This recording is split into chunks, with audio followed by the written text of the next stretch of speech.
Hey everybody, Zach from Primrose Productions Music here. I have another video for you today. Today we are going to be talking about drum mixing tips and tricks.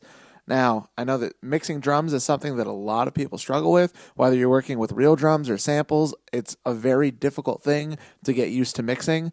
And it's definitely something I struggled with for a really long time. So I want to give you my best tips and tricks. And I would like to recommend you stay around till the end of the video because the last trick I'm going to show you is something that I came up with myself. Nobody else is going to have this trick. So make sure you stay around for that. Anyway, let's jump right into it. So we have this track here. I'm just going to play you a clip of it for a second.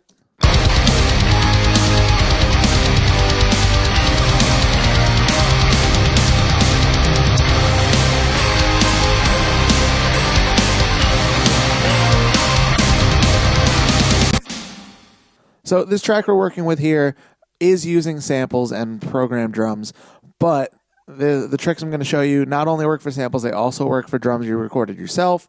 These are pretty much just general drum mixing tips. I just happen to use this song because it's the mix that I've done most recently, and I'm pretty happy with it. So yeah, let's dive into it. So my first trick here is to cut 800 hertz in the toms and the kick drum.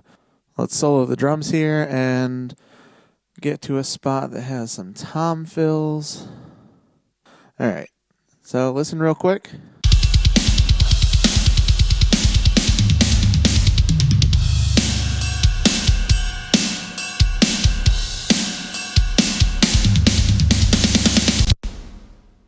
So if you will look at these EQs for the toms, you'll see I cut 800 hertz in almost every one. The only one I didn't was the second tom, and which I think was a 12-inch. But yeah, you can see we're taking out 800 hertz of everything, and on the kick, we're also taking out around 800 hertz. Now, obviously, it's not going to be spot on 800 hertz every single time, but it will be a lot of the time. So let's hone in on just a couple things. Let's focus on the kick for a second.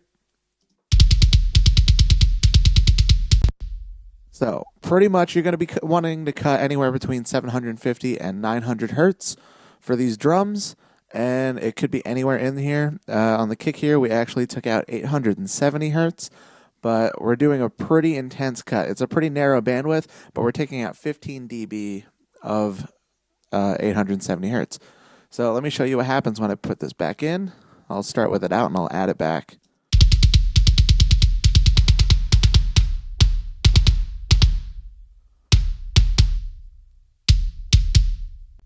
And it just tightens it up a lot, and especially for metal drums, you don't want that boxy sound.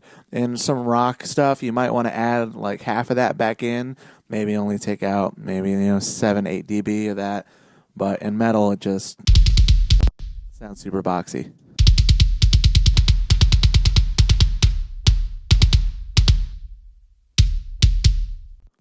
Much tighter. Now let's get in on these tom fills here. I'm going to start just one tom at a time. I'm going to loop the one hit for you.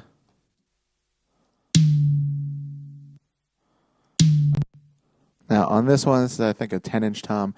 We're taking out 820 hertz. But listen to this.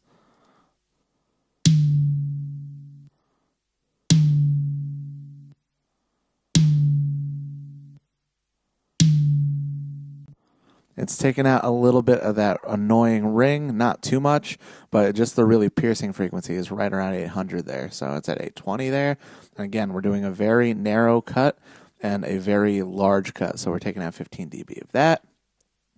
Now the next tom, we actually didn't take out any 800. We took out 300. So we're going to skip that for now. The third tom, what we're taking out here is 780. So a little less than 800, but like I said, anywhere between 750 and 900 is generally where you want to be. So we'll add this back in. Just listen real quick.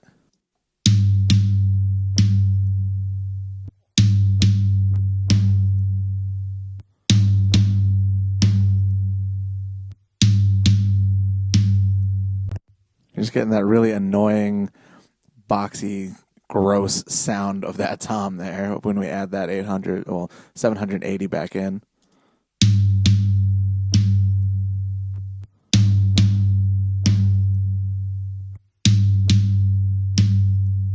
That's just tightening it up a lot. And the last tom, we're taking out 800 on the nose. So again, really narrow cut, 15 dB cut.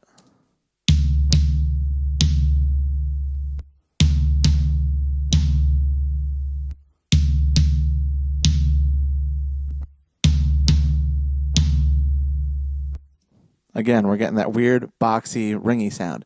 So that's honestly probably one of my favorite rules. That when I learned that one, it improved my tom sound so much.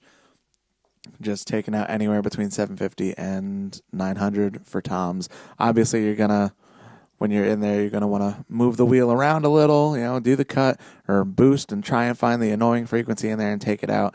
But I guarantee you, if your toms don't sound right, you got a weird frequency in 750 to 900. And again, it also usually works on kick. All right, the next one is you're gonna want to cut around 400 hertz in the snare. So let's listen to the snare here.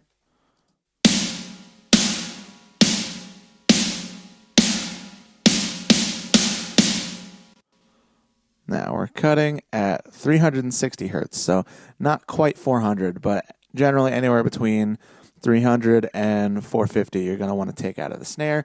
And we're not doing a super drastic cut like we are with the kick and the toms at 800. We're actually only taking out about 3 dB here. No, less than that, 2.3 dB. So let's turn that back up and listen to what it sounds like.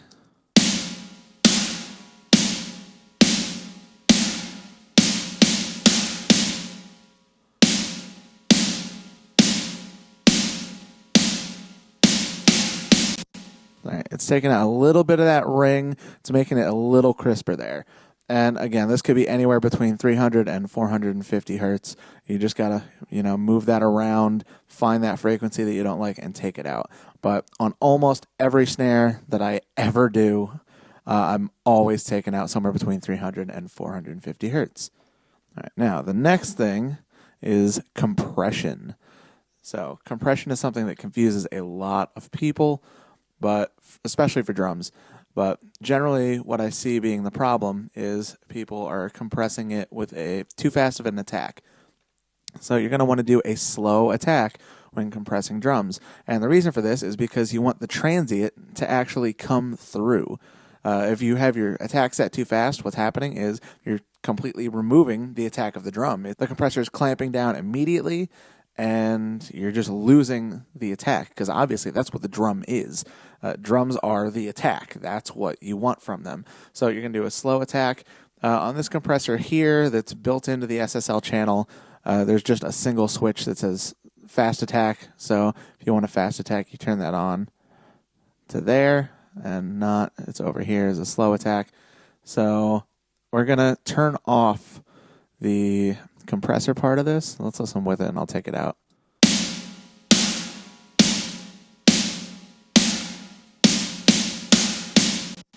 All right, so we took out the compression on the SSL channel just so I can show you with another compressor, just to show you where about you want your attack to be. So we're just going to open up the regular compressor here that comes stock with Pro Tools. I can leave this open just to reference what I have. So we have it set at about a 3-to-1 ratio for the original, so that's also at a 3-to-1 ratio. All right, and now what we're going to do is see the attack starts default at 10 milliseconds. You want to push this back at least behind 30 milliseconds, sometimes even later depending on the drum. Let's put it at 40 and see what that sounds like.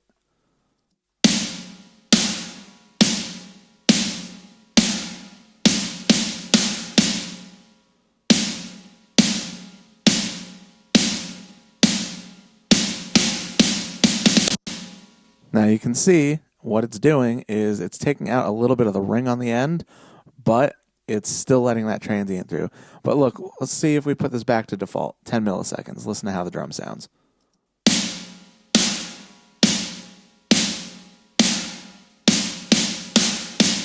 Super lackluster, okay? It's taking out all the attacks. So yeah, pretty much the release time is going to vary depending on what you're doing, but the attack time, you want it to be at least 30 milliseconds, sometimes much longer depending. So fact, this one I think I'm going to make even a little bit longer. Let's put it at 67.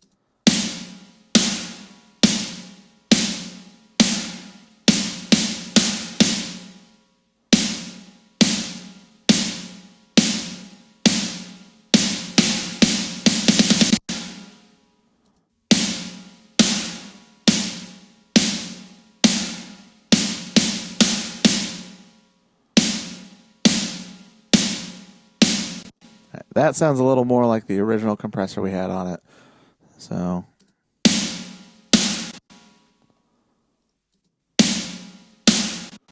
you can see here we have an 82 millisecond attack. Now that's a pretty slow attack for most things. If you were doing guitar, you would want that way faster. But for drums, you need a slower attack to let the transient through. So I'm going to unmute that. Well, unbypass that, and we'll take out this extra compressor we added. So the next thing we're going to show you here is, if you've ever looked into anything about drum mixing, you've definitely heard about this, parallel compression. So parallel compression is basically, you have your main drum mix, right? You got all your tracks here, you got all your effects on your tracks, and you got those all routed to a drum bus, normally just out here to the drum bus. In this case, I added an extra thing to show you to be able to separate it from the parallel. But anyway, you have your main mix, all right? Your main drum mix is sent to your drum bus, but then you're also sending a copy of a few different things in here over to a parallel drum bus where you're going to compress separately from the rest of it. And generally speaking, you're going to just compress the hell out of everything you send to it. Now, you don't want to send everything there, all right? And you're going to also want to do different mixes. But you'll see here, we have our kick bus, our snare bus, our tom bus, and our overheads bus. And we have these things here that say P drums. These are sends. They're sending over to this channel, which is the parallel drums channel. So you can see we have these all set to different levels. You want this to be an independent mix. You want it to kind of mimic the levels of your tracks in general. Okay, so we got the kick down here.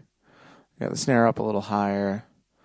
We got the toms all the way at unity there. And then the overheads we have pulled way down because we only want a little bit of cymbals in there. The parallel compression is mostly for the drums themselves, not the cymbals, but it's nice to have a little bit of cymbal in there just to give a little overall energy. But basically, so you have all these sent to the main drum bus, and then you also have a second copy of all of those set to different levels sent to the parallel bus. And then on the parallel bus, we just have a compressor, all right? And this, you want to do fastest attack, fastest release. You want it to just compress it a lot and quickly, just for a second. And let's see what, here. This is the main drum mix without the parallel.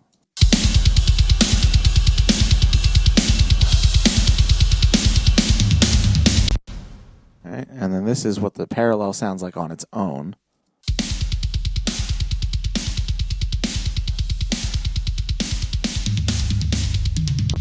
You can see we're getting steadily like 7 dB of gain reduction, sometimes all the way up, peaking at 20.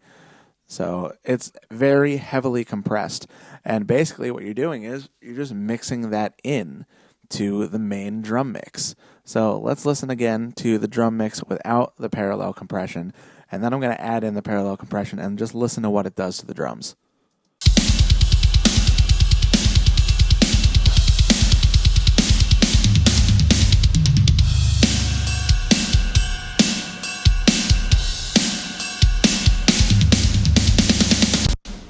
So you can hear when that's taken out, it just loses some energy. And especially when we get into the full mix, you really need that energy there. So here, let me take it out. Let's listen to the whole mix and I'll add it back in.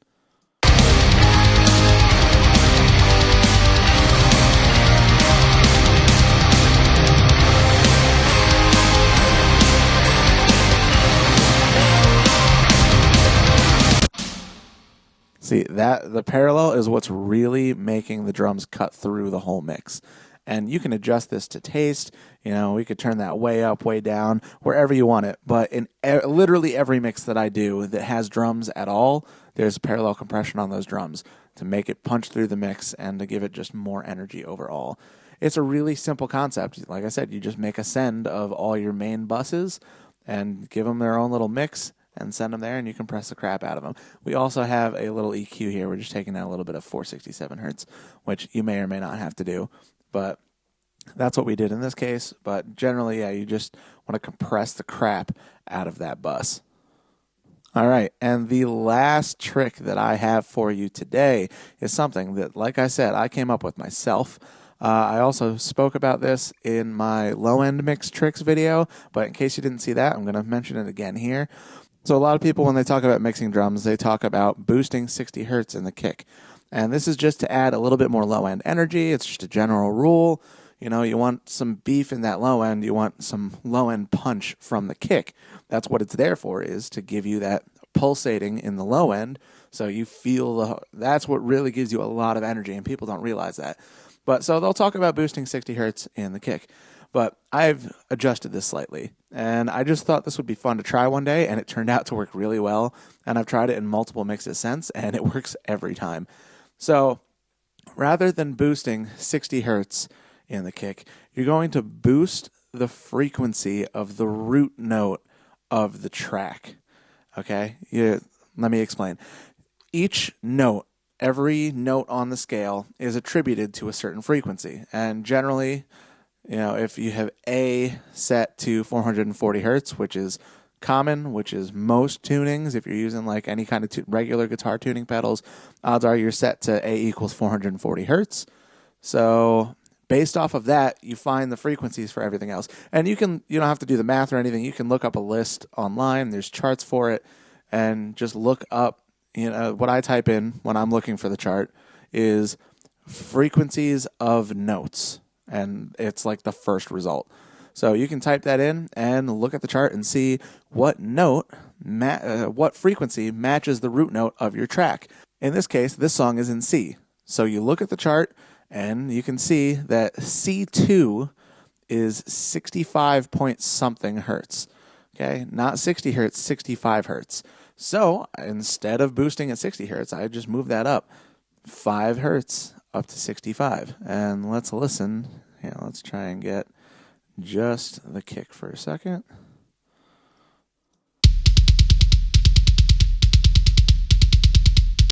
All right, but let's take that boost out for a second just so you can see what it's doing. If you're not listening on studio monitors or good headphones that have low end, you're not going to hear this. So definitely listen on those to hear what I'm talking about, because earbuds or your phone speaker or your computer speakers are not going to cut it here.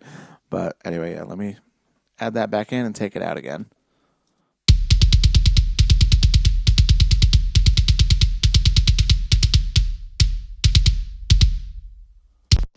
Like, that's what's really adding the low end thump. But so that's boosting at 65 hertz. Let's just, for the hell of it, move it down to 60 hertz and hear what that sounds like. See, it's not doing the same thing, but if we go like this, and it doesn't sound like much on the drums, but when you add in the whole mix, I'll start this at 60 and I'll switch it to 65.